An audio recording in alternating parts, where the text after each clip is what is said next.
sinabi po ng sinasabi nyo, binanggit nyo na tao na 4,000 pages pala yun. 4,000 ba? Sabi niya, yung GAA? GAA. Opo, sinabi niya yung 4,000. Saglit ha. Para hindi tayo malihis, we need to stick with the issue. Napakagaling pala niya, no? Ang galing niya, kahanga-hanga, pero ang gusto ko po talagang ipagtapat doon po sa mga nalalaman natin lahat ngayon, no? Ano yung sinasabi po ng Constitution tungkol sa national budget process? Ayan ang ipapaliwanag ni Yusek Astra. Kayo muna, attorney. Hindi kasi po, May sarili po yan mamaya si Astra. ganito yan, hindi na ako pupunta sa details para hindi na kayo Bigyan mo lang sila ng isang magupit. Oo. Yan po ay nanggagaling sa presidente muna. Yan. Nanggagaling sa presidente. Hindi po, although nakalagay sa ating Article 6 na lahat ng budget ay nanggagaling sa House. Ang hindi po nakalagay naman sa Constitution ay, ang proseso po ay, lahat po yan nanggagaling muna sa Malacanang. Kumbaga, wish list. Gagawa ng listahan ng Malacanang, isusumiti po yan sa House. Ngayon, titignan po yan ng APRO. Appropriations Committee, pakakalaling APRO yung mataas yung buke. May Committee on Appropriations yan. Yan po, titignan yan. Nagba-budget hearing yan. Diba? Halimbawa, Department of Health, merong request na 200 billion. Secretary, defend your budget. Yes. Bakit ganito? Sasabihin niya, kasi po, importante ito, importante yan. Then, more often than not, nagkakaroon ng mga revisions. Ito lang, ganito lang. Ito, tanggalin natin dito. Ito, wag na. Ito, dagdagan natin. And so on and so forth. So, attorney, you mean to say, para yung pagkain, hinihimay-himay sa Hinihimay bawat dapat isa. yan. Yan ang role talaga. And of course, ang role ng legislature is making laws. GAA is a law. Yeah. A General Appropriations Act yan. Act of Congress yan. At yan talaga ang constitutional mission. The most important constitutional mission of the legislature is to guard the public fund. Yes. Yan, na hindi maabuso. Magkaroon ng tamang Yan. paghahati-hati. Pagkatapos niyan, gagawin yung GAA, di ba? To make a long story short, maraming rekotitos yan. Dadaan pa yan sa Senado, doon nagkaroon din daw ng insertions, yun ang allegation. Then, pagkatapos niyan, pag-reconcile na yung version ng Senate sa kanang House, kaya nga merong yung trabaho mo dati, di ba? Yan yun eh. Presidential. Kaya ba, to reconcile. attorney, tulad ng sinabi ninyo, no? I think now is the turn of our former Yusek Astra. Kasi dati po siyang official, that she is aware, siya po yung talagang isa sa Anyway, tapusin ko lang. Pag-reconcile na yan, ito na yung final version. Diyan! Aakyat na yan sa Pangulo. Titignan ng Pangulo. Pag sinabi ng Pangulo, hindi naman maganda ito eh. Hindi tama ito. Hindi ko pipirmahan ito. Ano po? Pag reenacted. Ano sabi niyo? Pag sinabi ng Pangulo, ano? Pangulo. Hindi, we need to be, dapat malinaw po yung sasalita natin. Kasi, Ang sinabi niya, hindi okay ito. Hindi ko pipirmahan yan. Kasi reenacted yung dating budget para hindi naman ma-paralyze ang gobyerno. Pero pag pinirmahan mo yan, ito ang ibig sabihin niya. Number one, nabasa mo. Di ba parang kontrata yan eh. Nabasa mo, number one, sang-ayon ka sa lahat ng nakalagay doon. Kung may insertion yan, kung may illegal dyan, kung may palpak dyan, kung may kurakot dyan, o possibility ng kurakot, hindi ka pwede hindi mag-report. So yun po in Attorney, wait lang. Bago natin ibigay yung tanong natin, tasa yung bola kay Astra. Sa tingin niyo po ba, yung sinasabi ninyo step-by-step procedure, nagawa kaya yan? Nagawa yan, kanya lang, na-corrupt. Yung mga procedures na yan were designed specifically to prevent ng anomalya. Kaya nga may ganyan eh.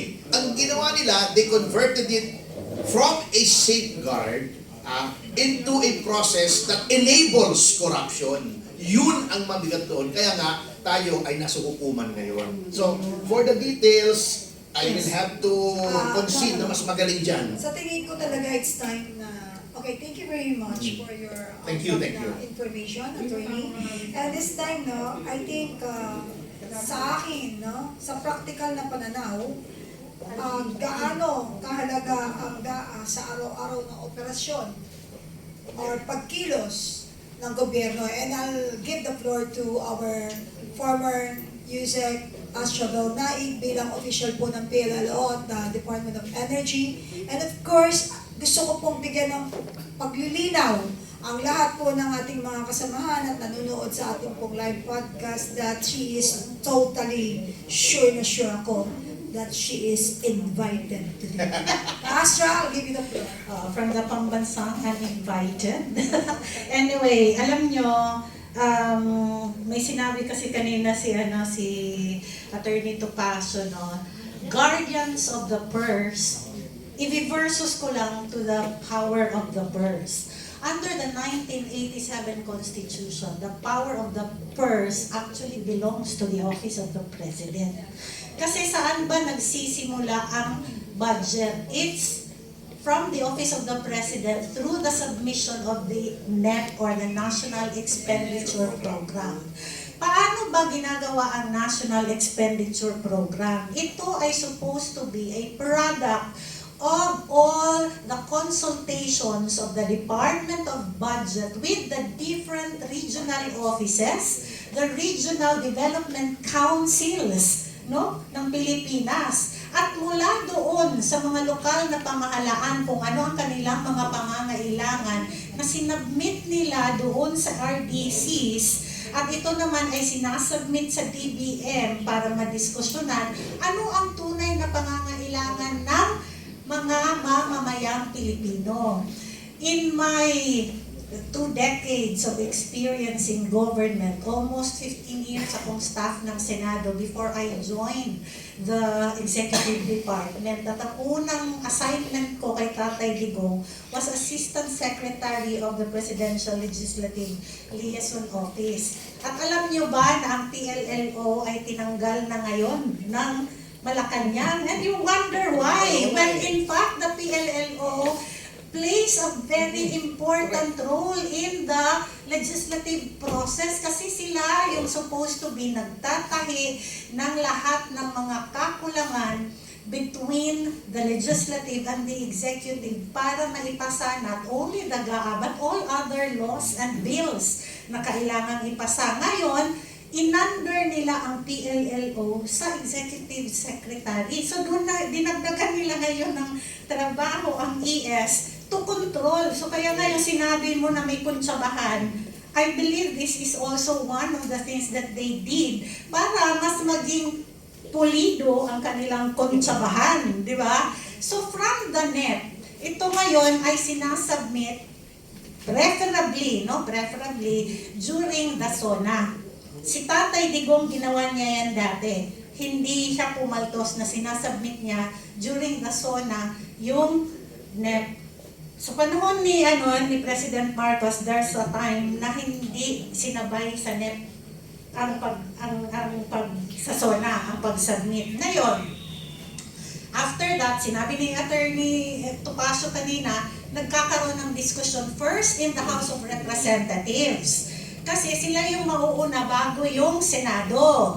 So, basta sa appropriations, dinidiscuss, tinatawag ngayon ang lahat ng mga sekretaryo ng different departments para depensahan ang budget. Kung titingnan nyo yung difference between the unprogrammed funds ng panahon ni Marcos, magkano yung naidagdag na nilagay nila sa unprogrammed funds? 449 billion pesos. At masingit ko na lang yung sinabi ni Saldico that Bongbong Marcos was asking for 100 billion per year. 25%. Oo, that's 25% of the total unprogrammed funds. Ang tanong mo dyan, sa'yo na nga nanggaling yung NEP, bakit ka pa manghihingi ng unprogrammed funds? Di ba? You are the programmer of the whole, of the whole budget and the whole fiscal authority of the government. Bakit ka nanghihingi ng unprogrammed funds? Diba? Bakit ka nagpapa-allocate ng flood control. Specifically yun ha, na sinabi ni Salvi ko, hindi ako ang nagsabi, lumabas yan kahapon. Humihingi siya ng 100 billion a year specifically for flood control.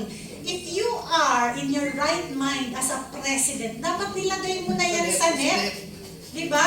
Meron ka palang programa for flood control, bakit mo isasubmit after the submission of the NEP? It's so preposterous for a president. Kaya sinasabi namin, you do not know what is your task as a president of the Republic of the Philippines because the power of the purse belongs to you. Why? You are the first proponent of the whole budget and you are the approving officer of the whole budget.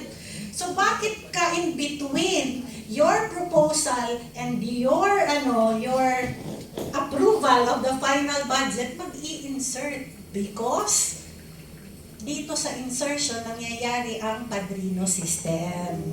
Di ba?